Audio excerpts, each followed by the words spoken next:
DC here. Hi guys and gals.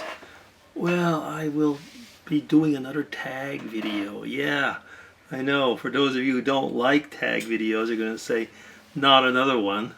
And for those of you who do, you're going to say, oh, well, he's getting into it. Actually, I kind of am. But, yeah, I just thought I'd try. Not that I have much to say on all of the questions, but, you know, we'll see. See how it goes. Okay, so let me see. This is, by the way, this is Dave Nicholson's random tag of this week. So there's 10 questions. I'll try and do them quickly. Yeah. So question 1. Most horrific nightmare that you have ever had? Well, now let me see. I can't, actually, you know, aside from nightmares like where people are running after you and trying to kill you or something like that, I think that actually the most recurring and what I would say nightmare that really gets to me the most is, you know, like when you're trying to run and your feet just kind of like stay stuck or something.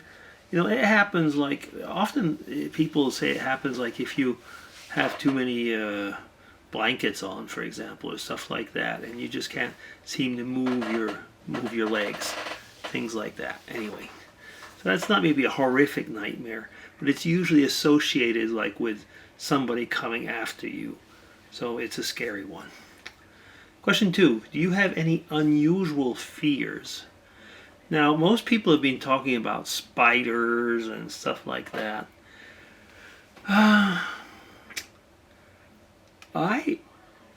I don't really like, excuse me, I don't really like touching scaly things. So, you know, I don't know, there's certain animals I just don't like touching. So I don't know if that's an unusual fear, but it's probably something that I just don't like. What are you currently juggling in life? Coming up to my retirement, actually, that's probably it. Not the fact of being retired. It's actually in certain situations almost being ghosted. You know, like, he's just not there anymore. You know sometimes things that are happening. You know what's going on. But people just don't seem to care if you're there anymore. You're like gone. You don't exist. Yeah, there's a little bit of that. What caused your greatest fear? I don't know. I wouldn't know. I mean, like I say, I don't have any what I would call greatest fear. How can people eat Twizzlers and Tootsie Rolls? Well, I saw the legend. Was it? No, it wasn't the legend, or was it?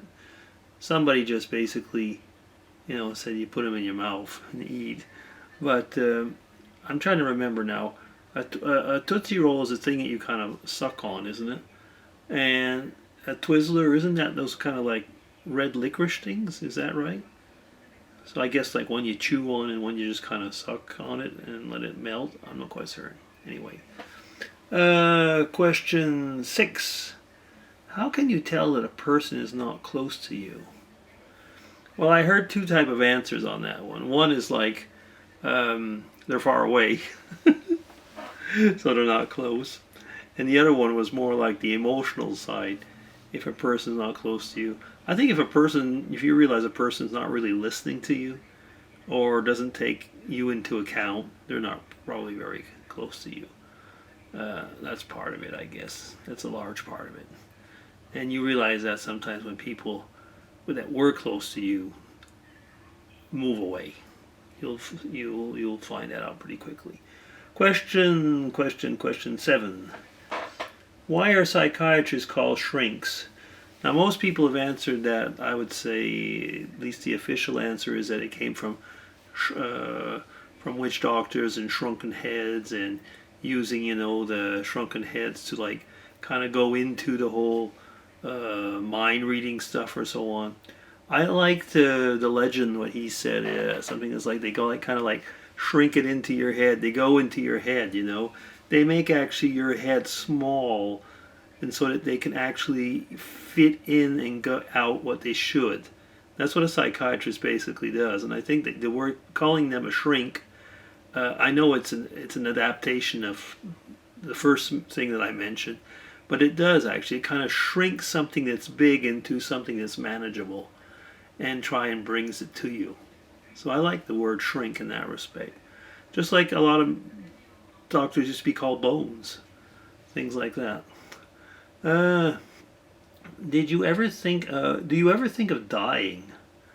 Well, I think people have had different answers to that. Yeah, sometimes, yeah. Have you ever been in situations, where you feel like, not death wish, because that's not what I'm going to say, but like you're on a train track. Waiting for a train, and you know that all you'd have to do would be just like take one step forward, and that would be it, or things like that. That is sometimes when you can think of dying. But I mean, of course, when you get older, you'll think of dying, and I think that a lot of times when you have people around you that are gone, or like in my case with grandchildren, well, I think like I don't want to die yet, things like that. So yeah, you do. I do think of dying sometimes. But I'm not worried about it. Don't want to suffer, but I'm not worried about it. What is, at 9, what is simply too difficult for you to do in life? That's a good question, actually. I think actually now there are certain things like that probably be too difficult for me to do certain extreme sports, which I thought, maybe I would have liked to. Maybe at one point in my life I thought, wow, I could maybe like run a marathon once or something like that. Now I'm thinking like, no, and you will never be able to run a marathon. Things like that. I don't know, little things like that, I guess. Have you ever been afraid of losing yourself? Now, it's not quite certain what it's meant by that question. Now, of course, if you're thinking of physically losing yourself, yeah, like I've been like in certain mazes and stuff like that, but I mean like literal mazes when I was in basements and stuff like that, and lights went out or stuff like that. But losing myself, like losing my mind, no. I've been like in situations where I've been extremely stressed out, but like losing myself in that respect, no. Okay, so I am at coming up to 8 minutes, so that'll be it. I mean, it'll be DC signing off. Thank you, Dave Nicholson, for this tag. As usual, an enjoyable one. Probably could have had more answers to that, but I'm trying to keep it relatively short. So DC signing off. Take care, everybody. Bye-bye.